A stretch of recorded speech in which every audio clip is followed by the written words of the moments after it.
Nibandhmala dictation number 4 speed 100 word per minute. Dictation start होगी 5 seconds में। Dictation start. जब किसी संक्रमित व्यक्ति के खांसने व छींकने से किसी अन्य व्यक्ति में वायरस का संचरण होता है तो इसे ही वायरल सेंडिंग कहा जाता है। इसमें वायरस बूंदों में बाहर आता है और फैलता है। पीपीई किट से तात्पर्य पर्सनल प्रोटेक्टिव इक्विपमेंट होता है, जिसे पहनने से डॉक्टरों एवं नर्सों को कोरोना वायरस का खतरा कम हो जाता है। पीपीई किट एक विशेष प्रकार का स्वास्थ्य उपकरण है। इस किट में सिर से लेकर पैरों तक को कवर करने वाले सभी उपकरण जैसे gloves, gown, shoe cover, head cover, mask और रेस्पिरेटर के साथ ही आँखों की सुरक्षा के लिए फेस शील्ड और गॉगल्स शामिल होते हैं। पैरा। वैश्विक महामारी कोविड-19 के दौरान विश्व स्वास्थ्य संगठन की भूमिका एवं सार्थकता को लेकर कुछ पश्चिमी राष्ट्रों ने उस पर प्रश्न चिन्ह लगा दिया है। इन राष्ट्रों, विशेषकर अमेरिका का कहना है कि विश्व स्वास्थ्य संगठन ने चीन के प्रभाव में आकर कोविड-19 को लेकर सही जानकारी सही समय पर वैश्विक समुदाय को उपलब्ध नहीं कराई।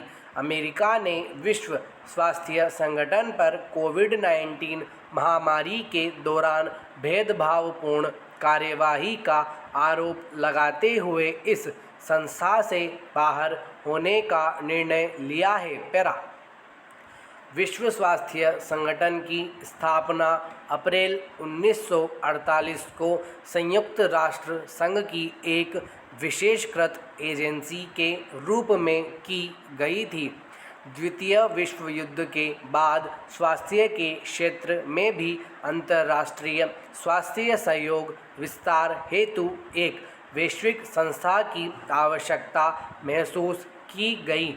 फलतः WHO की स्थापना की गई। इसका मुख्यालय जेनेवा में है तथा इसके 6 क्षेत्रीय कार्यालय ब्राज़ाविले, वाशिंगटन DC, अलेक्जेंड्रिया, कोपेनहेगन, नई दिल्ली तथा मनीला में हैं। वर्तमान में इस संगठन के 194 सदस्य हैं तथा इसके वर्तमान प्रमुख अध्यक्ष टेड्रोस अधानोम हैं। पैरा। विश्व स्वास्थ्य संगठन एक अंतर सरकारी संगठन है जो सामान्यतः अपने सदस्य राष्ट्रों में स्वास्थ्य मंत्रालय के सहयोग से कार्य करता है। विश्व स्वास्थ्य संगठन की रचना त्रिस्तरीय है। यह नीति निर्देशन की सर्वोच्च निर्मात्री निकाय है, जिसमें संगठन के सभी सदस्य देश सम्मिलित होते हैं।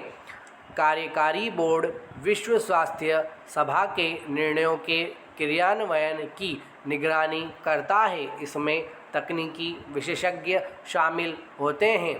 सचिवालय की अध्यक्षता संगठन के महानिदेशक द्वारा की जाती है तथा अपनी गतिविधियों को क्रियान्वित करने के समग्र उत्तरदायित्व के साथ यह विश्व स्वास्थ्य संगठन के प्रशासनिक एवं तकनीकी संस्थान के रूप में कार्य करता है। पैरा। निर्धारित योगदान भुगतान सभी सदस्य देशों द्वारा किया जाता है और इसका निर्धारण देश के सकल राष्ट्रीय उत्पाद एवं जनसंख्या के आधार पर किया जाता है। स्वैच्छिक योगदान एक ऐसी राशि है जिसका भुगतान संयुक्त राष्ट्र के अन्य संगठनों, गैर सरकारी संगठनों, निजी कंपनियों, व्यक्तियों और सदस्य राष्ट्रों द्वारा स्वैच्छिक रूप से किया जाता है। अभी तक संयुक्त राज्य अमेरिका विश्व स्वास्थ्य संगठन का सबसे बड़ा योगदानकर्ता देश था। वर्ष 2019 में संयुक्त राज्य अमेरिका ने निर्धारित और स्वैच्छिक योगदान को मिलाकर कुल $893 मिलियन का योगदान किया था। पैरा। विश्व स्वास्थ्य संगठन का उद्देश्य विश्व के सभी देशों की जनता के स्वास्थ्य के उच्चतम स्तर को प्राप्त करना है।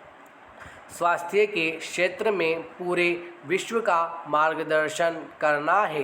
स्वास्थ्य के लिए विश्व स्तर मानक निर्धारित करना है। स्वास्थ्य प्रौद्योगिकी, सूचना और मानकों को विकसित करने के उनके उपयोग को बढ़ावा देना है। राष्ट्रीय स्वास्थ्य नीतियों और कार्यक्रमों को और अधिक मजबूत बनाने के लिए सरकारों से सहयोग करना है। स्वास्थ्य के क्षेत्र में अनुसंधान, स्वास्थ्य शिक्षा और प्रशिक्षण हेतु कार्य करना एवं विश्व का मार्गदर्शन करना इत्यादि। पैरा। विश्व स्वास्थ्य संगठन का अंतर्राष्ट्रीय स्वास्थ्य विनियम विभिन्न राष्ट्रों की सरकारों को चुनौती देने का प्राधिकार प्रदान करता है। विश्व स्वास्थ्य संगठन गैर सरकारी स्रोतों से रोग प्रकरण सूचना को संग्रहित कर सकता है तथा इस प्रकार सूचनाओं के संदर्भ में सरकारों से सत्यापन की मांग कर सकता है और यदि आवश्यक हो तो उस सूचना को अन्य देशों से साझा भी कर सकता है। किसी रोग महामारी का प्रसार होने पर अंतर्राष्ट्रीय स्वास्थ्य आपातकाल घोषित कर सकता है।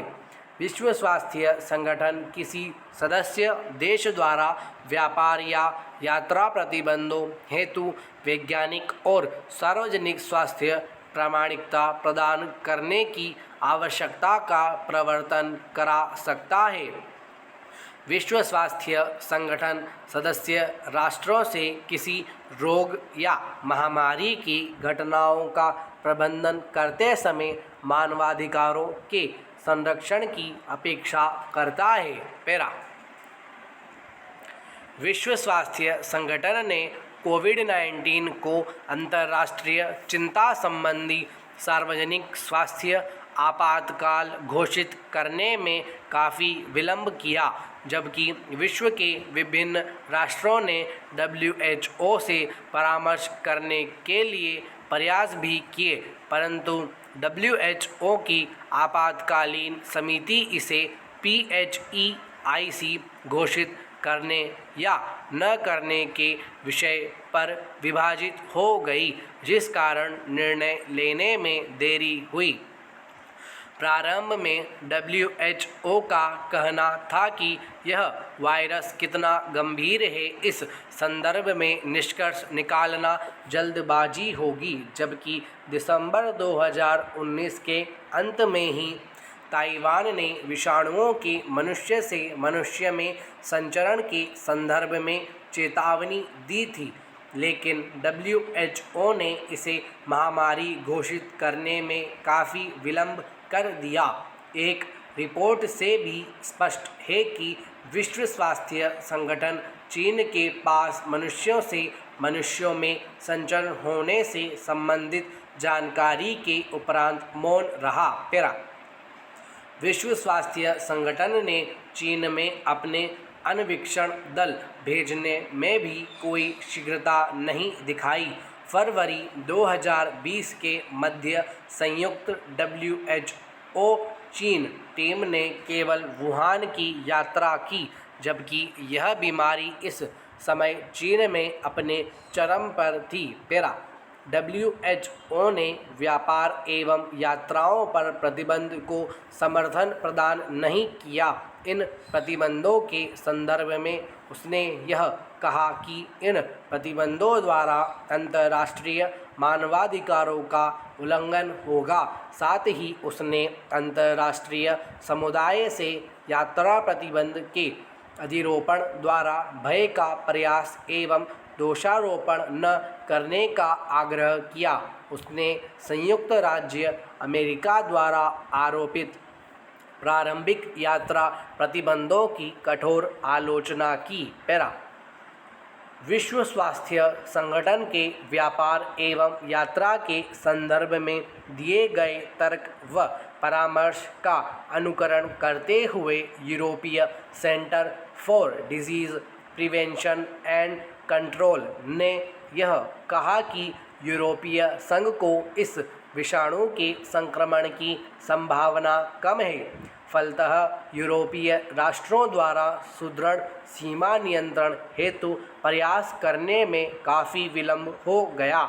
विश्व स्वास्थ्य संगठन के वर्तमान महानिदेशक पर यह आरोप लगाया गया कि उन्होंने चीन के समर्थन से अपने निर्वाचन में सफलता प्राप्त की थी, जिसके कारण चीन के प्रति उनका दृष्टिकोण उदार रहा है।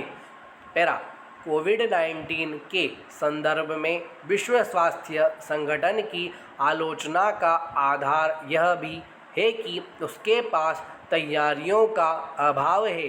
वस्तुतः WHO के पास पहले से ही के प्रकोप एवं आगामी वर्षों में इस संबंध में किए गए अनुसंधानों से संबंधित आंकड़े मौजूद थे। वर्ष 2015 में ही कोरोना वायरस वंश के रोगों का तत्काल अनुसंधान और विकास की आवश्यकता वाली प्राथमिकताओं की सूची में सम्मिलित करने हेतु चयनित किया गया था। पैरा कोविड-19 के प्रसार के संदर्भ में WHO ने चीन की भूमिका को नकार दिया तथा वहां जांच दल भेजने के पक्ष में नहीं था, किंतु अमेरिका एवं वैश्विक दबाव के चलते अब चीन एवं WHO दोनों कोरोना वायरस के प्रसार के संबंध में चीन में जांच दल भेजने की बात स्वीकार कर चुके हैं। पैरा विश्व स्वास्थ्य संगठन के पास सरकारों को राजनीतिक रूप से चुनौती देने के लिए कार्यात्मक क्षमता को अभाव है। वस्तुतः कोई भी ऐसा एकल दस्तावेज नहीं है जो संक्रामक रोगों के संबंध में इसके उत्तरदायित्वों, बाध्यताओं और शक्तियों का व्यापक रूप से वर्णन करता हो। विश्व स्वास्थ्य संगठन की प्रकृति अनुशंसात्मक है। इसे अपने सदस्यों को बाध्य करने या स्वीकृति देने का अधिकार प्राप्त नहीं है। इस संगठन की समन्वयकारी प्राधिकार और क्षमता कमजोर है और यह केवल तकनीकी संगठन के रूप में कार्य करता है। इसमें महामारी के दौरान अंतर्राष्ट्रीय प्रतिक्रिया को निर्देशित करने की क्षमता का भी अभाव है, साथ ही इसका वित्त पोषण भी सीमित है। कुछ देशों ने कोविड-19 महामारी को आरंभ से ही भू राजनीतिक संदर्भ में प्रस्तुत किया है और इस त्रासदी के लिए चीन को दोषी माना है। साथ ही चीन के बहाने विश्व स्वास्थ्य संगठन की भूमिका को भेदभावपूर्ण बताया है। यह सही है कि अमेरिका इससे अभी तक सबसे ज़्यादा प्रभावित हुआ है, लेकिन इसे भी स्वीकार करना होगा कि दक्षिण कोरिया और जर्मनी जैसे देश इस महामारी के प्रसार को नियंत्रित करने में सक्षम रहे हैं। कोरोना वायरस वैक्सीन और चिकित्सा संबंधी उपकरणों के विकास के लिए विश्व स्वास्थ्य संगठन के प्रयास सराहनीय हैं। सूचनाओं के साझाकरण और ऑनलाइन मिथ्या सूचना एवं भ्रामक सूचनाओं के प्रसार को रोकने के संदर्भ में विश्व स्वास्थ्य संगठन की भूमिका काफ़ी सराहनीय रही है। पैरा इस प्रकार यद्यपि यह कहा जा सकता है कि कोविड-19 महामारी के संदर्भ में विश्व स्वास्थ्य संगठन द्वारा शीघ्र तत्परता नहीं दिखाई गई, जिस कारण इस बीमारी को वैश्विक महामारी घोषित करने में विलंब हुआ। साथ ही प्रारंभ में मनुष्य से मनुष्य में संक्रमण को गंभीरता से नहीं लिया गया, लेकिन इसके लिए सिर्फ इस संगठन को उत्तरदायी नहीं ठहराया जा सकता, क्योंकि WHO किसी भी देश में जाकर जांच नहीं कर सकता और वह पूर्ण रूप से सदस्य राष्ट्रों द्वारा साझा की गई सूचना पर ही निर्भर रहता है। इसने लगातार सदस्य देशों से आग्रह किया कि अपनी परीक्षण पद्धति में तेजी लाएं और अधिक से अधिक लोगों को ट्रेस करें, क्वारंटाइन की व्यवस्था करें आदि। पैरा इस वैश्विक आपदा के समय दूसरों को जिम्मेदार ठहराने के स्थान पर सभी को एक मंच पर आकर इस समस्या का समाधान ढूंढना चाहिए। आज भी विश्व स्वास्थ्य संगठन की भूमिका बनी हुई और इसकी सार्थकता को कायम रखने के लिए सदस्य राष्ट्रों को राजनीति को किनारे कर इसके वित्त पोषण को बढ़ाने की ज़रूरत है। साथ ही इसके प्रशासनिक प्राधिकार की क्षमता को बढ़ाने की आवश्यकता है। पैरा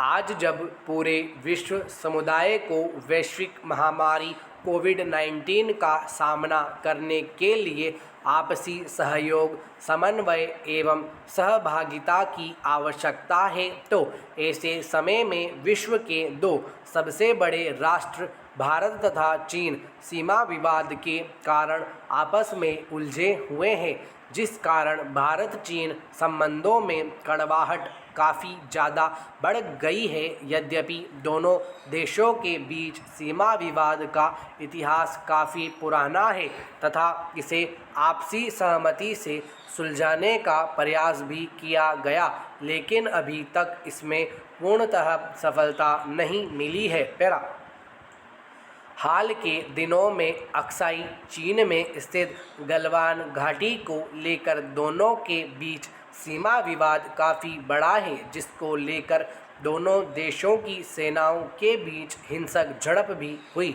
इस नवीन विवाद के संदर्भ में भारत का कहना है कि चीनी सेना गलवान घाटी के किनारे अवैध रूप से टेंट लगाकर सैनिकों की संख्या में वृद्धि कर रही है, जबकि चीन का कहना है कि भारत गलवान घाटी के पास रक्षा संबंधी अवैध निर्माण कर रहा है। फिर कुछ दिन पहले इससे पूर्व उत्तरी सिक्किम के नाथुला सेक्टर में भी दोनों सेनाओं के बीच झड़प हुई थी।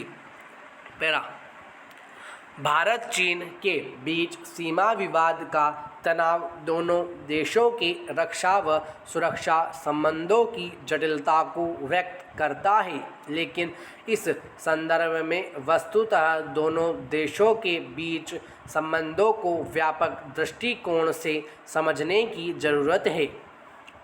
भारत तथा चीन के बीच सीमा स्पष्ट रूप से सीमांकित नहीं है। स्वतंत्रता के बाद भारत वास्तविक रूप से लाइन ऑफ एक्चुअल कंट्रोल पर सहमत है। माना जाता है कि यह ब्रिटिश से फर्म की सीमाओं को विरासत में मिला था, लेकिन चीन का दृष्टिकोण इसके विपरीत था। चीन के अनुसार ब्रिटिशों ने दो नवगठित गणराज्यों के बीच एक विवादित विरासत को पीछे छोड़ दिया। भारत चीन सीमा मुख्यतः 3 क्षेत्रों में विभाजित है: पश्चिमी, मध्य और पूर्वी। पश्चिमी क्षेत्र में सीमा विवाद 1860 के दशक में ब्रिटिश द्वारा प्रस्तावित जॉनसन लाइन से संबंधित था, जो कुन-लुन पर्वत तक विस्तृत था। इसमें अक्साई चीन को कश्मीर के लद्दाख प्रांत का भाग स्वीकार किया गया था। स्वतंत्रता प्राप्ति के बाद भारत ने जॉनसन लाइन का प्रयोग किया तथा अक्साई चीन पर अपना दावा किया। यद्यपि प्रारंभ में चीन ने इसका विरोध नहीं किया, परंतु 1960 तक आते आते सीमा का अतिक्रमण करने लगा और 1962 में चीन ने भारत पर आक्रमण कर दिया और इस क्षेत्र के अधिकांश हिस्से पर कब्जा कर लिया। मध्य क्षेत्र में विवाद मामूली है। यह एकमात्र ऐसा क्षेत्र है जहां दोनों देशों ने मानचित्रों का आदान प्रदान किया है तथा उस पर आपसी सहमति व्यक्त की है। भारत चीन सीमा विवाद का तीसरा क्षेत्र पूर्वी क्षेत्र में विवादित सीमा मैकमोहन रेखा के ऊपर है। यह रेखा भूटान के उत्तर पूर्व में भारत चीन सीमा का विभाजन करती है। भारत ने सदैव ही इस रेखा को वैध रूप से निर्धारित सीमा रेखा माना है, लेकिन चीन ने हमेशा इसे साम्राज्यवादी रेखा कहकर इसकी निंदा की है। वर्ष 1913-14 में चीन, भारत और तिब्बत के प्रतिनिधि शिमला में एकत्र हुए, जहां तिब्बत और भारत तथा चीन के बीच सीमा के समझौते का प्रस्ताव रखा गया। यद्यपि इस बैठक के प्रारंभ में चीनी प्रतिनिधियों ने समझौते को स्वीकार कर लिया, परंतु बाद में उसने इसे स्वीकार करने से इनकार कर दिया। चीन का यह भी कहना है कि तवांग मार्ग 1951 भारत ने अपने अधिकार में लिया था। भारत और चीन के बीच वन रोड वन बेल्ट दक्षिण चीन सागर के मुद्दे पर स्पष्ट रूप से मत भिन्नता कायम है। वर्तमान में भारत के पूर्वोत्तर राज्यों में आधारभूत संरचनाओं के विकास के लिए जापान भारत को बड़ी मात्रा में आर्थिक सहायता दे रहा है। इसलिए यह कहा जा सकता है कि सीमा विवाद दोनों महाशक्तियों के बीच शक्ति संघर्ष का परिणाम है। भारत और अमेरिका तथा भारत और जापान के बीच बढ़ते सामरिक संबंधों के परिणाम स्वरूप सीमा विवाद के मुद्दे पर चीन का दृष्टिकोण ज़्यादा सख्त होता जा रहा है। भारत, चीन और पाकिस्तान आर्थिक कॉरिडोर का भी विरोध कर रहा है, क्योंकि यह विवादित कश्मीर की भूमि से होकर गुजर रहा है, जिस पर भारत अपना दावा करता है। भारत CPEC का भारत ही संप्रभुता और क्षेत्रीयता का उल्लंघन मानता है। भारत भी चीन के साथ लगने वाली समस्याग्रस्त सीमाओं पर अपनी सामरिक क्षमता में वृद्धि कर रहा है। साथ ही भारत सरकार ने अपनी तिब्बत नीति में भी आमूलचूल परिवर्तन के चीन को पसंद नहीं है। फलतः चीन इसकी प्रतिक्रिया सीमा पर देने का प्रयास कर रहा है। जून 2020 में भारत एवं चीन के बीच गलवान घाटी मुद्दे को लेकर दोनों देशों की सेनाओं के मध्य सीमा पर तनाव बढ़ गया। गलवान घाटी पर वास्तविक नियंत्रण रेखा अक्साई चीन को भारत से अलग करती है और अक्साई चीन पर वर्ष 1962 के युद्ध में चीन ने कब्जा कर लिया था। गलवान घाटी इलाका भारत के लिए सामरिक दृष्टि से अत्यंत महत्वपूर्ण है, क्योंकि ये चीन के शिनजियांग प्रांत और लद्दाख की सीमा से लगा हुआ है और यहाँ पर भारत की मौजूदगी से चीन की परेशानी बढ़ रही है। यहाँ पर विवाद की शुरुआत तब हुई जब भारत ने अपनी सीमा में सड़क निर्माण कार्य शुरू किया। चीन अपने नियंत्रण वाले इलाके में पहले ही निर्माण कार्य कर चुका है, इसलिए वह अब मौजूदा स्थिति बनाए रखने की बात करता है। पहले चीन को भारत से कोई समस्या नहीं थी, किंतु वर्ष 1962 की तुलना में आज भारत की स्थिति काफ़ी मजबूत है और आर्थिक रूप से भी वह पहले से अधिक शक्तिशाली हो गया है। अर्थात अब भारत सीमा पर लद्दाख सहित सभी जगहों पर अपनी स्थिति मजबूत करना चाहता है और लद्दाख में भारत की इस कोशिश को चीन अपने लिए चुनौती मानता है। वर्तमान में कोविड-19 जैसी वैश्विक महामारी के संदर्भ में चीन की काफ़ी आलोचना हो रही है। अमेरिका व अन्य पश्चिमी राष्ट्र की कंपनी ने चीन से अपनी कंपनी को हटाने के संकेत दिए हैं, जिससे भारत में निवेश की संभावना काफ़ी बढ़ गई। साथ ही भारत ने भी हाल में अपनी FDI नीति में परिवर्तन किया है, जिसका चीन विरोध कर रहा है। इसके अतिरिक्त भारत सरकार ने जून 2020 में चीनी ऐप्स पर प्रतिबंध लगा दिया। इन ऐपों में TikTok, UC browser, Helo, WeChat, DU recorder, cam scanner, share it, DU cleaner आदि शामिल हैं। भारत सरकार का कहना है कि ये ऐप भारत की संप्रभुता, अखंडता व सुरक्षा की दृष्टि से पूर्वाग्रह से ग्रस्त हैं, जिससे भारत को खतरा हो सकता है। उल्लेखनीय है कि ये ऐप भारतीय यूजर्स के डाटा को बिना अनुमति से विदेश भेज रहे हैं। इन ऐप्स में निजता और सुरक्षा भी सदैव संदिग्ध रही है। इस दिशा में भारतीय क्रिकेट कंट्रोल बोर्ड ने भी चीन मोबाइल कंपनी वीवो द्वारा प्रायोजित इंडियन प्रीमियर लीग के संबंध में भी वीवो को प्रायोजित करने को लेकर इस वर्ष के लिए प्रतिबंध लगा दिया है। वर्तमान में सीमा पर बढ़ते हुए सैन्य तनाव को इस संदर्भ में समझा जा सकता है। भारत चीन की 3448 किलोमीटर लंबी सीमा पर 80% LAC उल्लंघन के मामले केवल 4 स्थानों पर दर्ज किए गए हैं, जिनमें 3 स्थान पश्चिमी LAC क्षेत्र के पूर्वी लद्दाख में स्थित है। पश्चिमी क्षेत्र में पैंगोंग त्सो, ट्रिग हाइट्स और बर्टस में LAC उल्लंघन की 2/3 मामले दर्ज किए गए हैं। पैंगोंग त्सो एक झील है, जिसका 1/3 हिस्सा भारत द्वारा नियंत्रित है। पश्चिमी क्षेत्र में ही स्थित डुमेचेले के सामने डोले टांगो क्षेत्र में भी वर्ष 2019 में विवाद हुआ तथा पूर्वी क्षेत्र में सीमा उल्लंघन ज़्यादातर दीचू क्षेत्र, मदन कगार क्षेत्र, सिक्किम के नाथुला में हुए हैं, जबकि मध्य क्षेत्र में उत्तराखंड के बाराहोती में सीमा का उल्लंघन ज़्यादा देखने को मिला है।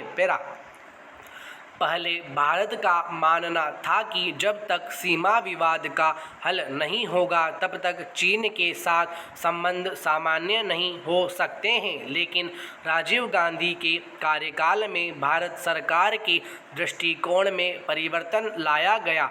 इस संदर्भ में भारत के द्वारा डीलिंकिंग की नीति अपनाई गई, अर्थात आर्थिक संबंधों और सीमा विवाद को अलग अलग देखने का प्रयास किया गया। दोनों देशों ने यह स्वीकार किया कि सीमा विवाद एक जटिल समस्या है, जिसका समाधान परस्पर सहयोग के द्वारा किया जाएगा। वर्ष 1988 में सीमा विवाद को सुलझाने के लिए एक संयुक्त कार्यदल की स्थापना हुई। वर्ष 1996 में नियंत्रण रेखा पर शांति और सद्भाव बनाए रखने का समझौता हुआ तथा वर्ष 2013 में प्रधानमंत्री अटल बिहारी वाजपेयी की चीन यात्रा के दौरान सीमा विवाद का हल निकालने के लिए विशेष प्रतिनिधियों की नियुक्ति हुई। इससे पूर्व वर्ष 1993 में भारतीय प्रधानमंत्री नरसिम्हा राव ने चीन की यात्रा की तथा सीमा विवाद हल करने के लिए पहल की। इस यात्रा के दौरान दोनों देशों के बीच निम्न सहमति बनी थी। सीमा विवाद हल करने के लिए मित्रतापूर्ण एवं शांतिपूर्ण परामर्श की जरूरत है। वास्तविक नियंत्रण रेखा पर न्यूनतम सैनिकों की तैनाती, सैन्य अभ्यास करने से पहले एक दूसरे को सूचित करना, दोनों एक दूसरे के वायु क्षेत्र का उल्लंघन नहीं करेंगे। इसी क्रम में वर्ष 2013 में दोनों देशों के बीच सीमा रक्षा सहयोग का समझौता हुआ, जिसके महत्वपूर्ण प्रावधान निम्नलिखित हैं।